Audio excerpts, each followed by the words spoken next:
IC-814 and the Pulwama blast.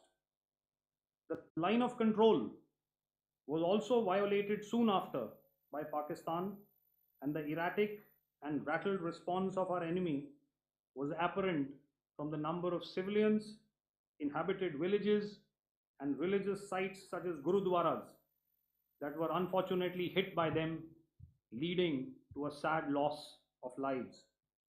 The Indian Air Force played a major part in these strikes by engaging some of these camps, and the Indian Navy provided wherewithal in terms of precision munitions.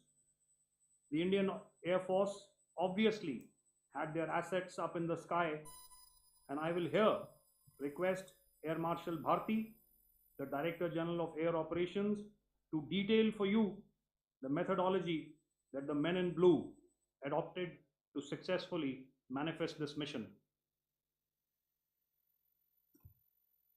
Thank you, Rajiv. A very good evening, ladies and gentlemen. It indeed is a difficult time that we have to come here like this and brief you. We could have done without this, but we had no choice. As the DGMO has detailed, the event was precipitated by the Dastardly Act at Pahalgam. The sequence of events have already been detailed. We carefully selected the targets, and out of the 9 selected targets, the target systems that were given to the Indian Air Force were the notorious training camps at Bhavalpur and Muridke, these being further from the international boundary. Through critical target system analysis, we analyzed what was to be done to annihilate these targets and plan to engage these targets with precision air-to-surface guided munitions so as to avoid collateral damage. The modalities of planning process I will not go through at this instant. However, what I would like to show you is the results that we achieved through our targeted airstrikes. Could I have the second slide, please?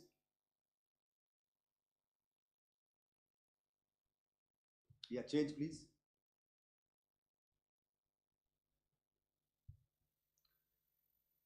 Okay. This is what the terror infra at Muridke looks like. If you see, north is as indicated, and to the right is east, where the international boundary lies. Could we have the next slide, please?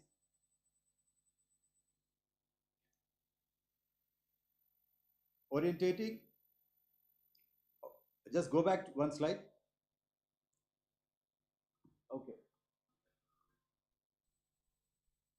Please have a look at this red building, the series of buildings out here, and this empty ground. Next. If you relate, the empty ground is here, and you see this is the first weapon that is impacting. This is the impact point number 1 on Muridke training camp with our precision guided weapon on early morning 7. Next, please. Keep your eyes glued for the second weapon coming in and the second impact on the selected target point. Next slide, please.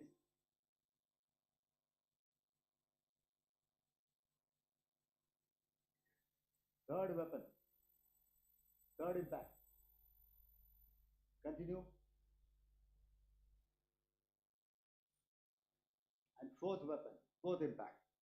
So through these targeted and precision targeting, we addressed the target at Muridke, which was the training infrastructure. Can you hear me? All right. Okay, I'll come closer to the mic. Now we go to the next target, which is the Bhavalpur training camp. Next slide, please. Okay, just wait. So the effect, if you see the impact point, if I can point out, this is the impact point. The ammunition has gone through the roof and it has created a blast inside, the photographs of which you would have, all of you would have seen. And the red building, after that, there was this double-story building. It has been completely decimated by precision targeting. Next, please. The target system, which was in the north, a series of buildings. I'll show you how it looked. Next. Completely destroyed by our precision targeting. Next.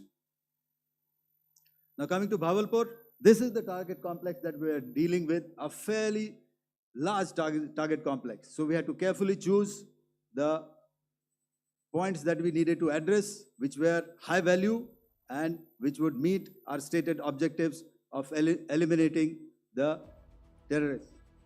I would like to draw your attention to this red canopy, and in relation to that, I would cover the targets.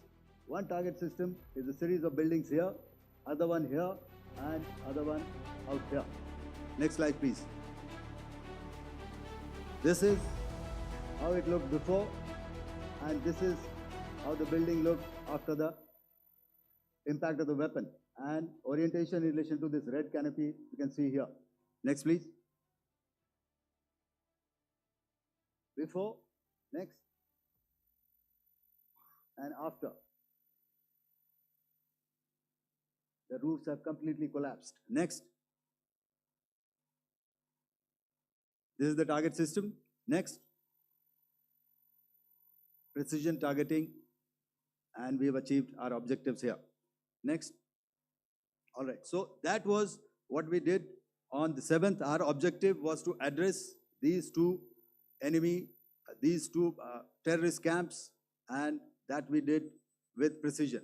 And thereafter, we maintained a robust air defense posture, because remember, our objective was to target the terrorists and terrorist infrastructure, not any other infrastructure, not the Pakistani military, not the Pakistani any other infrastructure. So that is what we have maintained on the 7th of May.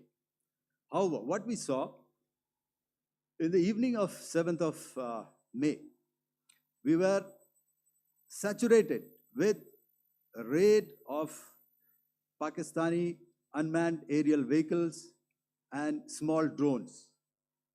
And these came in waves in our civilian areas, over our military installations, and all of them were successfully intercepted. Few of them did manage to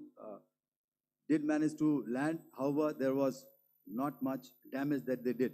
And we have our robust counter-US hard kill and soft kill systems which did the job. However, the difference here was that we had targeted the terrorists. The adversary now has targeted our civilians and the military infrastructure. So it had to be responded to. So in a quick and calibrated response, that very night, we struck their radar installations at Lahore and close to Gujranwala, the LYT installation, to indicate to him that we are ready, yet we do not want to escalate. Our fight was with the terrorists and not with the Pakistani military establishment. Thank you.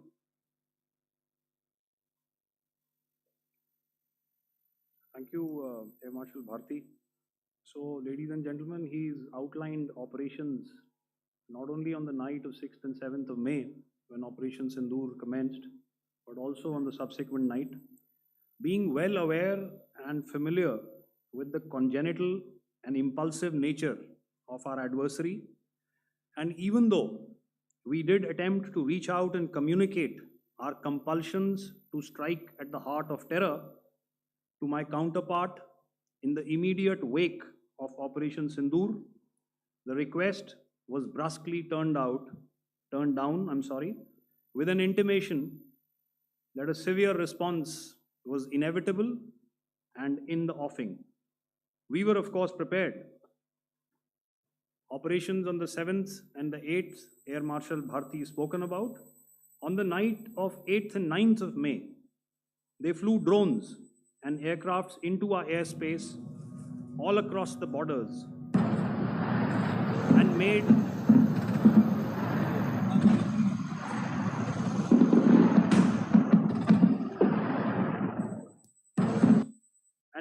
largely unsuccessful attempts to target numerous military infrastructure. Violations on the line of control by Pakistan also commenced yet again and precipitated into fierce arty engagements. The air operations on the night of 8th and 9th of May, I'll yet again request the DG Air Operations to cover.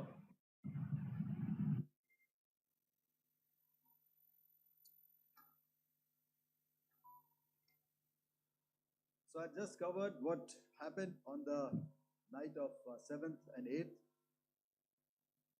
What we found that on the night of 8th and 9th, starting as early as 22:30 hours, our cities had a mass raid of drones, unmanned aerial vehicles, UCAVs, starting right from Srinagar, going down right up to Nalia.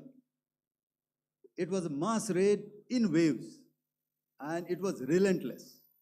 However, we were prepared and our air defense preparedness ensured that there is no damage on ground or to any of the intended targets that the enemy might have planned for.